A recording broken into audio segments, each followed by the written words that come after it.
Au commencement du tout, il y avait seulement le chaos. Il y avait déjà des éléments qui formeraient par la suite l'univers, mais ils étaient disposés dans le désordre, entièrement dénués de sens.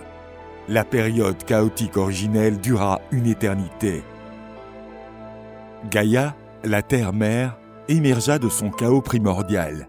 La caractéristique principale de cette déesse était son extrême fertilité.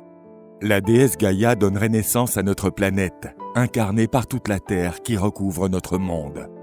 Elle enfanterait 7 divinités primordiales, telles que Pontos, dieu de la mer, et Ourea, divinité des montagnes. Gaïa donna naissance au dieu Uranus, un être suprême personnifiant les cieux, régnant sur toute chose.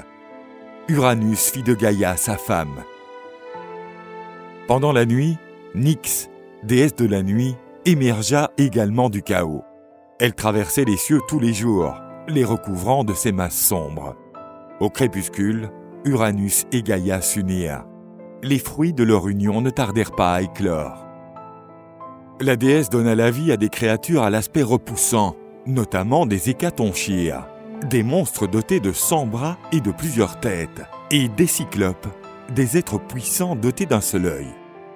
Uranus et Gaïa donnèrent également naissance à une nouvelle génération de dieux, êtres puissants qui seraient connus sous le nom de Titans. Le dieu céleste, voyant la puissance de la progéniture qu'il avait engendrée, commença à s'inquiéter d'être détrôné.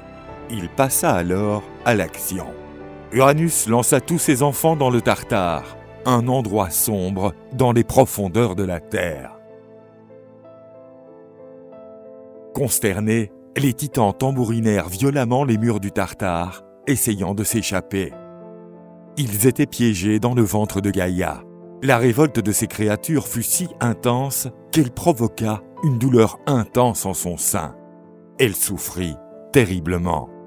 Gaïa ne pouvait plus supporter la situation et décida de se rebeller contre son mari. La déesse demanda à l'un de ses enfants de détruire Uranus. Mais tous les titans refusèrent de satisfaire son désir, hormis Cronos, le plus ambitieux, qui pensait être capable de réaliser sa mission.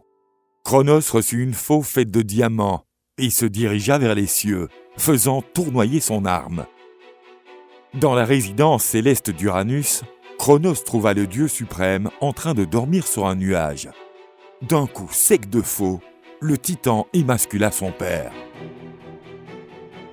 Le cri de douleur d'Uranus fut entendu à travers tout l'univers. Les cieux furent teintés de rouge à cause du sang d'Uranus. Les testicules d'Uranus tombèrent dans l'océan et, dotés de pouvoirs fertilisants, donnèrent naissance à plusieurs divinités qui émergèrent des flots.